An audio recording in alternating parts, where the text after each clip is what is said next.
ओम शांति। अगर आपको भी लाइफ में कभी धोखा मिला है तो जानिए धोखेबाज कौन होता है, स्त्री या पुरुष। आज हम देख रहे हैं कि संसार के दौर में हर किसी को कहीं ना कहीं से किसी ना किसी प्रकार से धोखा मिलता है। और जिसको धोखा मिलता है तो वो लाइफ में बहुत परेशान हो जाते हैं, डिस्टर्ब हो जाते हैं। कोई कहता है कि मुझे पति ने धोखा दिया है, कोई कहता है कि मुझे पत्नी ने धोखा दिया है, कोई कहता है कि मुझे लड़की ने धोखा दिया है, कोई कहता है कि मुझे लड़के ने धोखा दिया है। एक दूसरे पर ऐसे बहुत से लोग इल्ज़ाम लगाते हैं और ऐसे केस आपने भी देखे होंगे या फिर किसी ने तो अपने जीवन में इस चीज़ को अनुभव भी किया होगा। लेकिन आज हम जानेंगे कि वास्तव में धोखेबाज होता कौन है। पत्नी धोखेबाज होती है, पति धोखेबाज, लड़का धोखेबाज या लड़की धोखेबाज। आज हम इस बात को जानेंगे। इसलिए देखिए, कहा जाता है कि पीठ हमेशा मजबूत रखनी चाहिए, क्योंकि शाबाशी हो या धोखा हो, दोनों हमेशा पीछे से मिलते हैं। और आज का ये वीडियो आपको सिखाएगा कि जीवन में जब आपको धोखा मिले तो आपको करना क्या चाहिए। बात एक पुराने समय की है। एक व्यापारी का प्रेम विवाह हुआ था और उनकी लव स्टोरी की लोग मिसाल देते थे। एक शानदार कपल के नाम से जाना जाता था और लोग कहते थे कि प्यार हो तो ऐसा हो। और हर किसी को उनकी लाइफ के बारे में मालूम था। पूरे नगर में जब मिसालें बुझ जाती थीं तब भी उनकी छत पर एक मिसाल जल रही होती थी और पूरी रात वो मिसाल जलती थी। उनके प्रेम के बारे में वहाँ के राजा रानी को भी मालूम था। एक दिन राजमहल की छत पर खड़े होकर के राजा साहब अपनी रानी के साथ में आकाश निहार रहे थे, चांद तारे देख रहे थे। उसके बाद में नीचे अपने नगर को देखा। अंधेरा था, चारों तरफ अंधेरा था, लेकिन एक मकान की छत पर मशाल जल रही थी। दोनों ने एक दूसरे को निहारा। उसके बाद में चर्चा शुरू हुई। दोनों आपस में बात करने लगे, डिबेट होने लगी इस बात पर कि उस व्यापारी का जो प्रेम विवाह हुआ है, उस कपल के बारे में लोग कहते हैं कि बहुत प्यार है दोनों में। ये कैसे हो पा रहा है, ये शादी इतनी सक्सेसफुली कैसे चल रही है। राजा ने कहा कि सारा जो साथ है वो पति दे रहा है, पति उसका बहुत समझदार है, उसकी वजह से ये रिश्ता इतना खूबसूरत चल रहा है।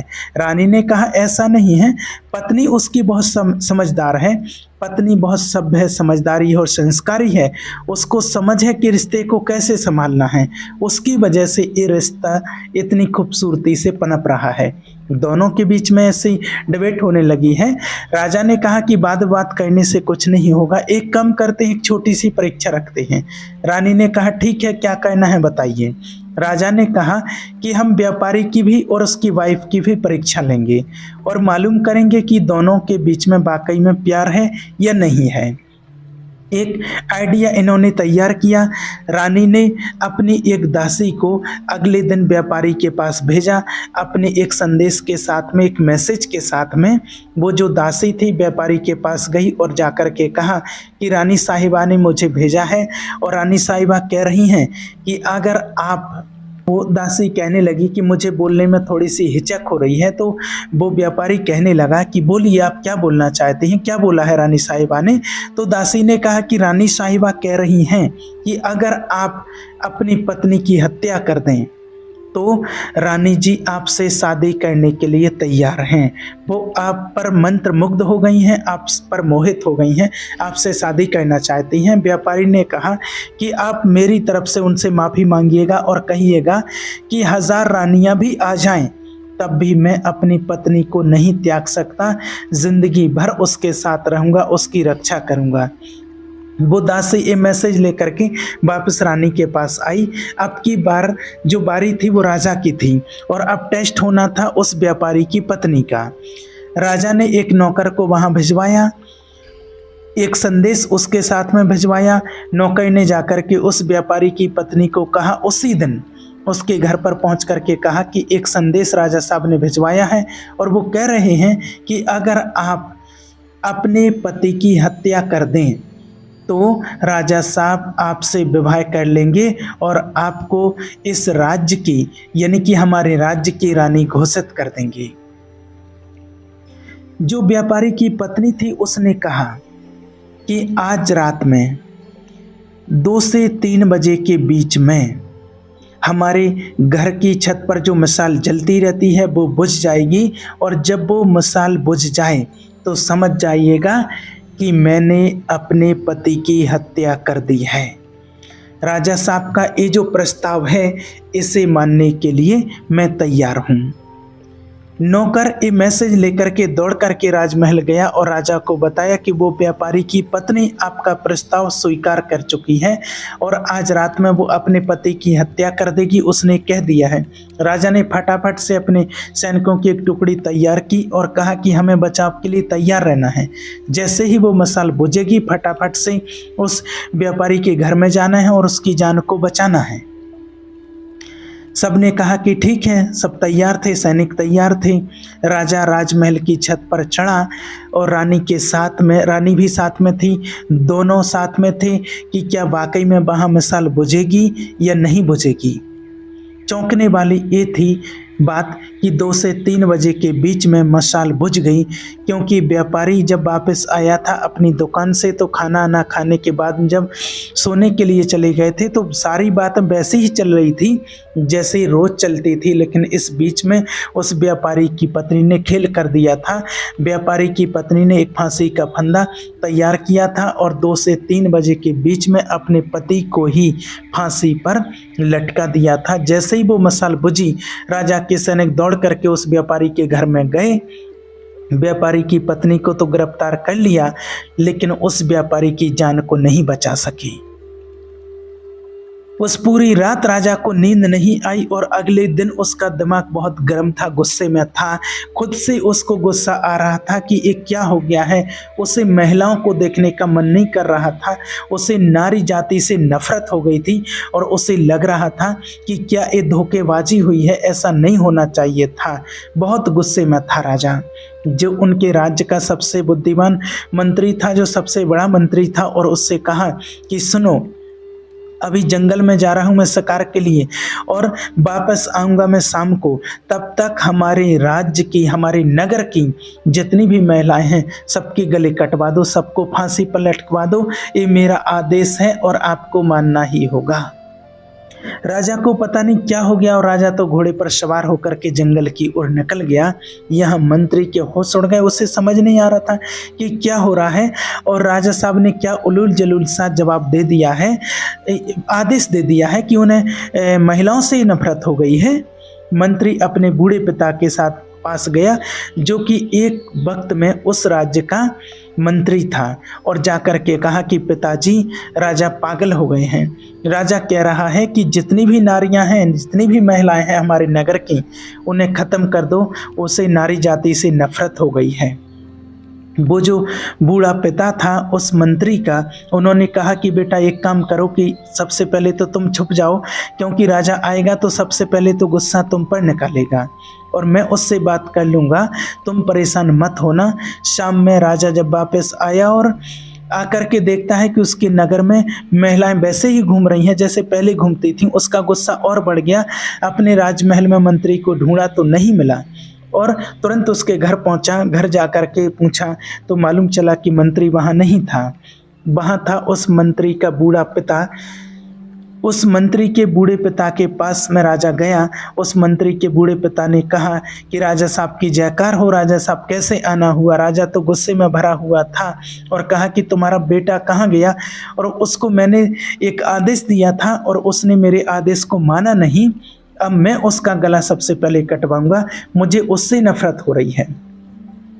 मंत्री के बूढ़े पिता ने राजा से कहा कि मुझे मालूम है कि आप क्यों परेशान हैं। आपके एक फैसले की वजह से एक व्यक्ति की जान चली गई है और जो आपको लगता था कि प्यार वाला रिश्ता है वो धोखेबाजी वाला रिश्ता निकला है। आप जो वो धोखा मिला है उससे परेशान है। इस बात से आपको अंदर ही अंदर इस बात ने आपको इतना परेशान कर दिया है कि आप सारी नारियों को ख़त्म कर देना चाहते हैं।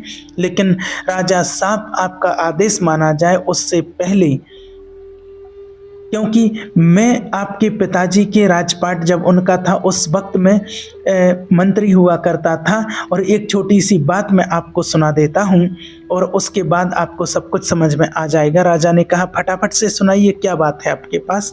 तो उस मंत्री के बूढ़े पिता ने, जो एक वक्त में जो उस वक्त का मंत्री रहता था, उसने एक छोटी सी बात सुनाई। उसने कहा कि राजा साहब, एक बार मैं अपने राज्य का जब मंत्री हुआ करता था तो आपके पिताजी के साथ में हम शिकार खेलने के लिए जंगल में गए और हम रास्ता भटक गए थे। जंगल में अंदर की तरफ मैं चला गया, मुझे बाहर निकलने का रास्ता नहीं मिल रहा था। तभी मैंने देखा कि एक योद्धा अपने घोड़े पर सवार होकर के आया। उसने रस्सी मुझ पर फेंकी और मुझे बांध करके अपने साथ ले गया। मुझे पता नहीं था कि कहाँ ले जा रहा है। मुझे कब्रिस्तान में लेकर के गया। कब्रिस्तान में लेकर के गया तो मुझे लगा कि मेरा खेल यहीं ख़त्म होगा। मैंने बहुत अपनी जान बचाने की कोशिश की, लेकिन वो योद्धा बहुत ताकतवर था। एक कब्र के पास में, उस कब्र के ठीक नीचे की तरफ उसने एक गड्ढा खोदना शुरू किया और मुझसे कहा कि चुपचाप मेरा साथ दो। हमने मिल कर के वहाँ 2 कब्रें खोदी। मुझे तो समझ में आ गया कि एक में तो मुझे दफनाया जाएगा, मेरी मौत होने वाली है। दूसरे में किसको दफनाया जाएगा मुझे ये पता नहीं था। वो जो योद्धा था वहीं पास में एक खंडर था और फटाफट से दौड़ करके गया उसकी छत पर। उसने मुझे घोड़े से बांध रखा था और छत पर से एक सरकटी लाश नीचे फेंक दी।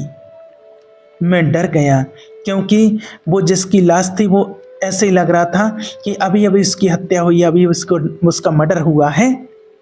और वो योद्धा उतर करके वापस नीचे आया और कहा कि सुनो, इसको दफनाना है। वो जो एक कब्र थी उसके पैरों की तरफ जो सरकटी लाश थी उसको दफना दिया गया है। मैं डर रहा था राजा साहब, मुझे लगा था कि ये जो दूसरी कब्र में इसमें मुझे दफनाया जाएगा। लेकिन उस योद्धा ने जो मुंह पर कपड़ा बांधा हुआ था वो हटाया। कोई खूबसूरत कन्या थी, महिला थी। उसने कहा कि घबराओ मत, मुझे मालूम है कि तुम कौन हो। तुम इस राज्य के मंत्री हो और इस राज्य के राजा को जाकर के मेरा संदेश देना। उनके एक राजकुमार ने मेरी हंसती खिलती जिंदगी को बर्बाद कर दिया और राजकुमार मुझे पाना चाहता था, इसलिए मेरे पति की हत्या कर दी है। ये मेरे पति की कब्र है जिसके नीचे एक और कब्र मैंने खोदी है। ये जो लाश है ये उसी राजकुमार की लाश है जिसे हमने दफना दिया है। और उसके बाद वो बोलती चली गई कि मैं अपना गला काट रही हूँ, मैं अपनी जान दे रही हूँ, मैं अपने पति के पास वाली कब्र में जिंदगी भर आजीवन जब तक नामो निशान रहेगा हम दोनों का तब तक के लिए मैं दफन होना चाहती हूँ। ये ज़िंदगी ख़त्म करना चाहती हूँ। अगली ज़िंदगी में भी हम जहाँ मिलें वहाँ साथ रहें, इसी तमन्ना के साथ मैं पास में दफन होना चाहती हूँ, मैं दफन कर दीजिए। और ये बोल करके उसने अपना गला काट दिया। राजा साहब, उस दिन मुझे समझ में आया कि सच्चा प्यार क्या होता है। उस महिला ने जो अपनी ज़िंदगी कुर्बान कर दी अपने पति के लिए, उसने मुझे सिखाया कि सच्चा प्यार क्या होता है। आप इस बात से परेशान हैं कि वो व्यापारी जिस व्यापारी को से अपनी पत्नी ने धोखा दे दिया, और आप इस महिला के बारे में सोचिए जिसने अपने पति के लिए अपनी भी जान दे दी है। सिर्फ एक महिला की धोखेबाजी से आप सारी महिलाओं को कहाँ फांसी पर लटकाने के लिए चले थे। अपने फैसले को बदलिए। राजा को समझ में आ गया। ये बात बहुत छोटी है लेकिन हम सभी के लिए एक बहुत ही महत्वपूर्ण मैसेज लेकर के आई है। हम सब लोग जिनको कभी ना कभी धोखा मिला है तो हम अंदर से टूट जाते हैं कि ये लड़का खराब है या ये लड़की खराब है। ये सारे ही लड़के खराब होते हैं, सारी लड़कियां खराब होती हैं किसी एक व्यक्ति की वजह से जिसने आपको धोखा दिया है। बाकियों को भी उसी तराजू में तौलना बंद कीजिए। ज़िंदगी में हमेशा याद रखिए कि अगर बुरे लोग इस दुनिया में हैं तो अच्छे लोग भी इस दुनिया में हैं। और अगर आपका एक रिश्ता टूट गया है, आपको एक जगह से धोखा मिला है, इसका मतलब ये नहीं है कि आपको हमेशा ही धोखा मिलेगा। ज़िंदगी में प्यार ज़रूर मिलेगा, ये विश्वास रखिए। और अगर आपको प्यार मिल जाए तो प्यार करो इतना कि दुनिया कहना चाहे आपके जितना। और सबको एक तराजू में तौलना बंद कीजिए। सब एक जैसे लोग इस दुनिया में नहीं होते हैं। ठीक है। ओम शांति।